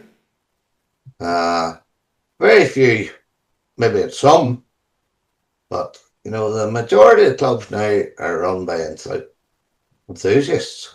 Yeah. There are some clubs that Ballinhinch at the minute is a good competitor-based club. A lot of competitors still in Ballinhinch club. My point of view. Few about Oma, but not like what it was in the heady days of RFL when we had 100 and 120 people at an AGM and most of them competitors, and selling out the Greenvale Hotel, 350 people at dinner dances and all that sort of thing. Those days are gone. Same as prize givings at rallies now. Lovely. But no prize givings. No, they're scattered to the wind as soon as they go over the ramp. And sometimes don't even go over the ramp now, they're just going straight to Park Fermi. The days of me meeting the milkman Sunday morning going home from Walsh's Hotel are long gone. That happened on an occasion or two. Yes. For a certain gentleman from Ramavati, that I'll not mention names now, that brought me home from Marifelt one night from Mary's, and he started to sit down. I sat down on the edge of the curb at the top of the Malk Road, Maghera, and started to preach to me. It wasn't in the gospel context, religious context. We just talk rubbish, basically. But that was so much. The crack and the fun. Yes. Was such a big factor, and a lot of that's gone out of events now, where they have to be so particular in what they're doing. That a lot of the fun, there's a lot of pressure on them, and the fun for me's gone out of it anyway. Like we used to come home here on a Thursday, once a month after a meeting in Marifelt. Would have been 3 or 4 of us, they had a few beer and came down on here with a bag of Chinese. The crack got going. Thomas in and the Waynes they were upstairs sleeping, and she would have come down to tell us to shut her noise, keep the noise down, but nah, she usually ended up joining us till we got them all chased out of the house. And here I can look back on my involvement with motorsport very, very fondly. And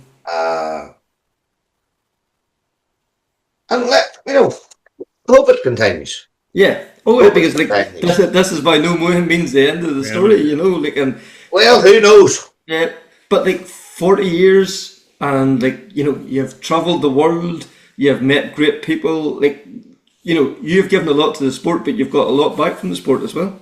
100 from, as you said at the start of the thing, from a person too that never competed, but has got as much enjoyment organising. Yes. As well, maybe not, but I got as much enjoyment from organising. That was my next thing, even though I couldn't compete. And as I say, rallying had a place in my life because of circumstances that not easy to explain, but it was something there for me when I needed something there. It took you away from a very dark place. Aye, yep, it definitely did. And the people I met, and you know, those people are friends made through motorsport and rallying are still, what's the word? They're still on your list. If you had trouble or a problem, they'd be on your phone. You'd be on your speed dial. Especially in the last year, it's shining through too. Yes. You know, since the last time I seen the rally community and rally friends were still there. Yes. And it's been a massive, both the sport and the people have been a massive part of my life. Yeah, because I think, you know, rallying's nothing without the people involved. And, you know, there is so many good people. 99.9% of people you will meet at a rally is there for the right reasons. Oh, they are, surely. They are, and they're there to enjoy them. Yeah. And, you know, where can you, is there another sport like where you can meet your idols? Or the guys at the top of the game? Like meeting Seb Ogier and the toilets in Armagh City Hotel. Now that doesn't sound very good, but it's not. You know, he was coming down into the toilets and I was going up out of them, and there you meet, you know, like meeting Gary Matty, team principal of Sting Conquest, you know, all those names that we have mentioned before. You know, just by even when the RC boys were over here, you know, you were working in events and unable to go places because of your involvement. The spectators sometimes weren't going. You were seeing you Hannon and who all are Craig Lappy and Craig Green. And all those people were there. Yes. And somebody that officiates at a golf course round home with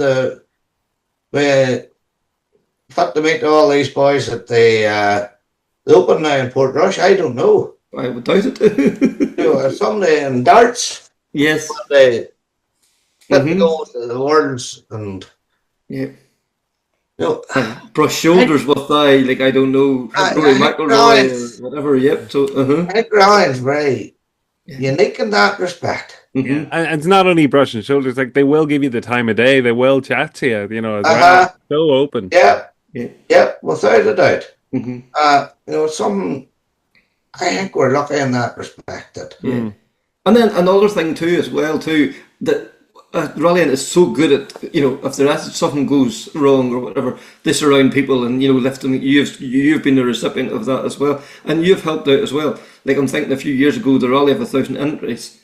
You know, Chris Rogers, you know, needed help. Once again, the motor club got behind it and run a fantastic event, and give Chris the opportunity to go and, you know, try and get an operation that would give him a better quality of life. I'll not mention names. But one man came up with that idea, and he's been on your podcast. Okay. I happened to be the COC of it on the day. Yeah. Which I thoroughly enjoyed. And there's still money in that fund. They are still helping people behind the... Just quietly just going about the business. There's still money there, and they're still quietly giving it out as and when it's needed. That's all I know about it. I don't know even who now who's in control of it, but I know that they're still doing good from all that time ago. Yeah, but like even the concept of it, like, you know, like I had never competed in a rally, never, you know, I got an opportunity to sit in a rally car that day, and there was like so many other people like that as well too. That just wanting got involved on the day, or and seen and the atmosphere in the service area was something unbelievable. Plum Tyndall walking up through service area dressed in a bishop's outfit, if I remember rightly. Robert Dunlop in a pair of old overalls rolled up, the sleeves rolled up and the legs rolled up. It was. And Palmer Valentine sitting with him. Yeah, that's right. Yeah. It just grew wheels all of its own. Yeah. The initial idea there was world record. What's the biggest number of entries ever received in an event? But you didn't have to do the event. Right. And then it just grew wheels that offer the seats for raffle, and there's a phenomenal amount of money raised that day. That's 25 years ago now, nearly. It is. Right enough, yeah. It was 2000, wasn't it? Yeah. So. Another event that took a lot of pride in was the Maghera Rally Time Trial. Yeah. Came up with that idea. I could see all these quarries and all going at that stage. And I said, you know, do that in a forest stage, and approached the Motorsport UK, and that was some event, but that wasn't an expensive event, but drivers at that stage were used with co-drivers paying entry fees. Right. Yes. And when they were going to have to go and pay everything, and pay tyres and pay fuel and pay entry fees, and plus the wee service area up on the road grew. The big lorries and whatever was starting to come in. That was good for a number of years, and then it sort of outgrew itself. But we've talked about friendships and this, that, and the other. But there's one. I've been involved in enough events, and I always say the perfect rally does not exist. Right. Pragmatic enough to know. Yes. Yes, it's always like the swan on top of the water. The feet are going like blazes in below.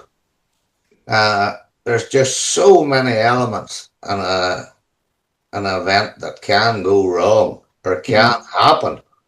And then in this day and age, of course, now everything's across social media, and wrongly, event organisers can be criticised a lot, or when people don't know the whole picture. Yeah. Like I got so angry last year. Not often I would do it now, but I took to social media after the Northwest stages. The slagging they got the first round of the British Rally Championship last year, and they had just the perfect storm of things going wrong, and the organisers tried their best just to pull the whole thing round. Mentioned earlier on, road closing times. If my rate farmer can knock a event back, COC it goes to bed the night before the event and thinks this is great, I'm all in place for tomorrow morning. It's very foolish, for they'll not know till tomorrow morning. Yeah. And that's where, once that first car leaves that ramp, even before the first car leaves that ramp, you need every one of those volunteers that have said that they're going to come and help in your event to be there. More cars come out, and there can be enough marshals. Ambulances can get lost, which they do frequently. Somebody has had a bereavement in one of the stages. What do? Do you shorten the stage? And all these things are going on that keyboard warriors have no idea. Yeah. And I was so cross. I went on and I defended the Northwest stages last year, but your event is in the hands of those volunteers turning up that morning. And I've always said that. And because it's going back to what you said earlier about Andrew Kellett. It's that it's a big long chain, and a chain's only ever as strong as its weakest link, and you have to be, forever that weak link is, you have to be there ready to try and fix it. Try and fix it even before, Yeah. sometimes before it breaks. Yep. But I've been talked a lot about where we've been and what we've done and this, that, and the other. But there's one very important thing I need to. People have accepted me for what couldn't do Yes. more than for what I could do. Right. Because of the couple of conditions I've had over the years. All right, yes, I got back to employment. But it's not easy doing it, but you have to have a focus. You have to have something to keep you. Well, I did have. People can sit in the corner and I have to be at something, or the head has to be going. But not all the time, for there's days when I want to do nothing or not able to do nothing. What I call flat battery days, or even some of the events that I go, they would say, "Where's Alan?" Oh, he's away charging the batteries in the van, lying blank for an hour and a half. But, and that's why I'm very lucky in that, saying that people have accepted me for what I can't do more than what I could do. But I've been.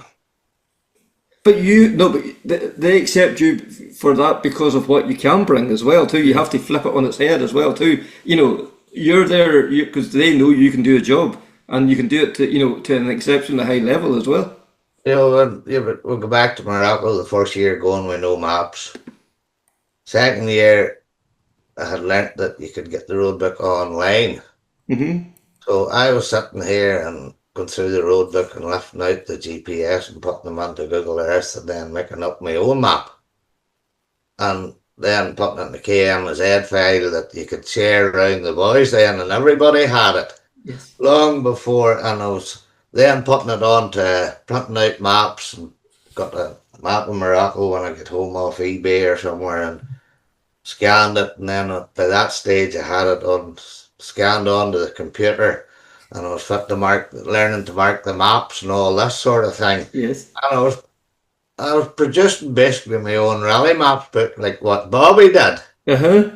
Wasn't the same standard, but it worked. And I got the boys around and put our hotels on it at night, and even events that I didn't go, they would say, Grant would have said, "I'll do us up one of your books and post them over." Yeah. And I enjoyed that bit of it too. But now when a lot of these events you get to, you just, excuse me, you just have the Google Earth map and you just press the pin in your location. There you go. Foreign events now, they supply the map. Okay. And service, arrival, start, finish, or no matter where you are, and you just press where you want to go on your Google app, and that will come up with your directions, and you just follow them, and away you go. Well, I was doing that 13 years ago. We're going to Morocco for the boys. And here, I enjoyed it. Yes. I had good times, Kev. Aye. Met folk like yourselves and a whole lot like you, so you know what? Can't say no more. I've been, I did, when you approached me about this, I says, who the devil would want to listen to me? And I've done a bit of thinking, a bit of hooking, and when I was finishing up in my notes last week, I says, have I been lucky or have I been fortunate? So I Googled the difference between lucky and fortunate. Lucky refers to a chance, I'm having to read this now so I get it right, refers to a chance occurrence or event. It implies that something positive happened due to random chance rather than personal effort or merit. I was lucky there that my interest was rallying. And through rallying, I was lucky that I met Thomasine. I was then fortunate, which implies a favourable situation or outcome, often with a sense of gratitude or acknowledgement of circumstances. I've been fortunate having met Thomasine and had the interest in rallying that has took me to where I have been. Been fortunate in that respect. I've met so many good friends, I've had so many good times, and I could go on and on, but no. Words just don't do justice to what rallying and the people that I have met have meant to me. But not just to me, to the whole family, to Thomasine, Thomas and Catherine, when they were growing up. Like as you say, those people running out of the house the whole time, they're probably almost like family to you now as well. Aye. There are many meetings there used to be in this house now. Because the computer was here and I had the information, and Thomasine was making tea and dishing out biscuits, and many an evening's crack we had on it. But like, wasn't she such a great woman that put up with all your fourboils and allowed you to indulge your pleasures of this sport as well? Well, I think it got to the stage where she just had to say, "You can't beat them, have to join them." And that's what I think that on the tribute they had to her in last year's Tour of the Sperns programme, they alluded to something like what you had said there, that really give up her time on her kitchen and with cups of tea and coffee and whatnot have you, but she got as much enjoyment out of it as well, meeting folk, being places. And now the one place she said she'll never go back to was Morocco, and she didn't. But no, I think, lucky and fortunate. Yes.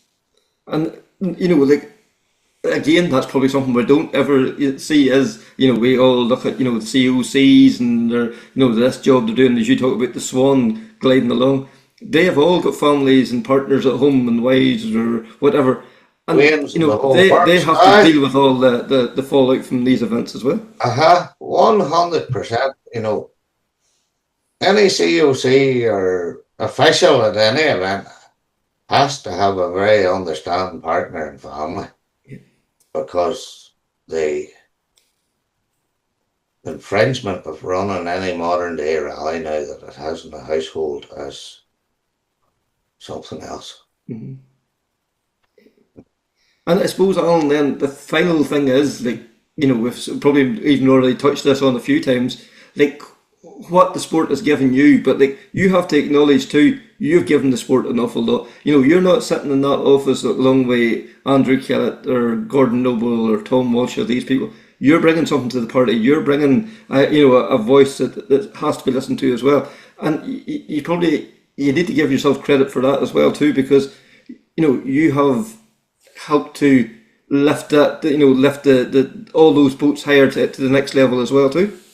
Something I never really thought about, Kevin, until you said it there, but no, I don't look at it in that way at all. I would say you're right in what you're saying, but I don't look at it like that. I just look at it that I was lucky to be there, to be part of it, and was enjoying being part of it. And that's, But they were fortunate. But they were fortunate to have you there. Aye, well, I'm sure they were, but if I didn't want to be there or hadn't been having the enjoyment of being there and doing what I was doing, I wouldn't have been doing it. Yeah, and I'm sure, like, the guys that was been lucky enough to spend time in the van with you, travelling to and through these events and, listening to the stories and getting the crack as well too, have, the likes of the McCormicks have been, you've allowed them to fulfil their dreams and, go and compete across Europe and beyond as well too. It needs somebody to jump in the van and take the car away, or it needs, it's not just done it where I was there, not. Oh, but they did that man to do it. I was asked to love. You talk about friendships and getting into vans, and it was 2 years ago. Grant rang me. We're going to Corsica, I think. Would I go to Corsica? He says, a boy going with you, he's going to Mallorca one weekend, a rally in Girona the next weekend. He says, I've got a navigator going with you. He's a boy called Rodri Evans, you've never met him. I says, well, you see, I met Rodri in Grant's yard that evening before we went to the Bolton Harwich. Well, you talk about crack. But him and I clicked like that. Mm-hmm. I'm still keeping in touch. That's Rodri sat with Oisin Price. Oh, yes, yeah. Uh-huh. And last year. And we had never met, never knew of her. Grant had told him a load of shite about me, writing up a load of stories and a load of this, that, and the other. That wasn't correct, half of it. But, the poor mom was probably terrified to get into a bar with you. Oh, aye. For Grandson goes over all the same old stories all the time about me. It's all just crack and carry on and let it widen up. But well, you see the fortnight I had with that man, and we're still in touch. Yeah. And it's a prime example of, meeting good folk and good friends and still being good friends and folk.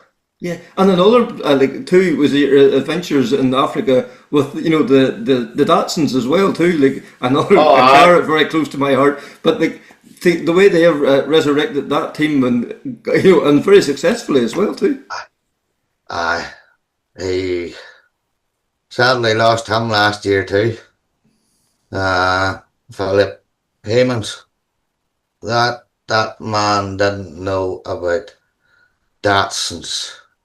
The catalogue of every Nixon 240 RS ever built, and all the surviving ones where they are. Then there again, the knowledge that man had, and there's now they'll have imparted a good bit of it both first to his son Benny and to his friend Nicholas in Cyprus. But he was some crack, and I had a lot of time for that man. And there again, that was just a chance meeting. Yeah. First met him in Morocco. He built and ran Gregoire de Mavis' 240 RS at that stage. The big problem with these 240 RS is parts are so difficult to get. Mm-hmm. Those African cars were running Atlas back axles and maybe ZF gearboxes or something like that there, because the original stuff just cannot be gotten. Mm-hmm. But no, nice car. Mm-hmm. Put a somewhere of Grant's Land Rover or Land Cruiser with two Nixon 240 RS's engines in the back of it. Good. But no, here. Those guys with the experience they're slowly slipping away in all respects, in all cars. From organisation, management, even drivers. Everything, co-drivers. It's slipping away from their sport. Yeah. I could tell stories about Philip. One particular story, but I'm not going to get into it. Other than he was in the right place at the right time as regards me in Morocco. And that's all. Though there are folk that know the story. Yes. But I'm not going to broadcast it, as the man says. But I guess I needed a French speaker. Yes. And we haven't been from Belgium, he could speak French, so... Got you in a tight spot? He got me out of a tight spot, and... another funny one, Morocco. Morocco's the only place that was ever stopped for speeding. Paid the fine and then got the fine given back to me when they found out I was along with the rally. Right. Having the correct paperwork on the vehicle. Yes. So I told them it's a custom slip from coming. Rally du Maroc. Welcome. But it was 500 dirham, 50 quid, something I had given for my fine for speeding. He gave me the 50 quid back and he says, away you go and take your time, just go slow. But But no, I could sit and blare about stories and silly bits and pieces all night, but I've talked up enough of your time. Well, well, Alan, like I'm sure Connor, you'll echo this. Like it's been an absolute pleasure, and for what a life you've led, and it's not far. It's been what a life you've led, and like this is not finished yet. Like you're still involved. I've been roped in there this year with there are a group of us with Greg and Fintan Maghera and a few other guys that doing bits and pieces of the European Historic Rally Championship. And you know who's got the find out what boats to take. See how far you can drive and night, park up, get us hotels, but there again I enjoy that. Mm-hmm. And I'm working in Ypres at the minute. I've just started to work in Ypres. But, well, I heard the story of coming home from the last European adventures you had, and a young fella, only 17, 18, young Jake Miller, and I think he never stopped laughing and giggling the whole way home because I think the stories were just something else. Oh, I will listen to Kieran and Neil's podcast. The 12-hour epic that it was. Oh, and we don't come laughing. I was preempting what Kieran was going to say because I knew what he was at or who he was talking about. You're filling in the blanks. But no, Jake's great lad. Uh-huh. How could it be anything else? Well, that's it from the parents. Yep, from Hiller and Ian. He couldn't be nothing else than a good lad now. That's for sure. Now, so. The last minute call up, I said, "Come on, you go and win. I'm not taking no for an answer this time." And I thoroughly enjoyed it. Now, you know something? I met two men that time that I'd never met before, and they went ways. And yet again, friends that you could pick up the phone to and have a chat with anything. 100%. 100%. Yeah. And Connor, it's just good folk. Yeah. There's a few dickheads, but we'll try and avoid. But they don't last. They disappear as quick as they come. I always find 100%. Yeah. Yeah. And like Alan, like from the laneways of Mid Ulster and nights out in Mary's Bar to traveling the world, like you've had a phenomenal input, and you might not have competed, but certainly there's a lot of events wouldn't have taken place or run as well, and a lot of crews wouldn't have got round Europe and round Africa and elsewhere without you being there and being the backbone of it. That's very kind of you to say, Connor, but they would have got there where I was there or not. Maybe just made it a wee bit easier for them. Well, Alan, whenever I contacted you about this, you come back with a document, and it was going to be Maghera to Mombasa. And like from Maghera to Mombasa is a long way, but what a story it has been. I have fortunate. As I said, it fitted my life. It played its part in my life. And for that I'll ever be grateful. Well, we can only say once again, really appreciate you taking the time, and that was a very special episode of Krunching Gears, the Rally Podcast. Thank you very much, guys. Thank you.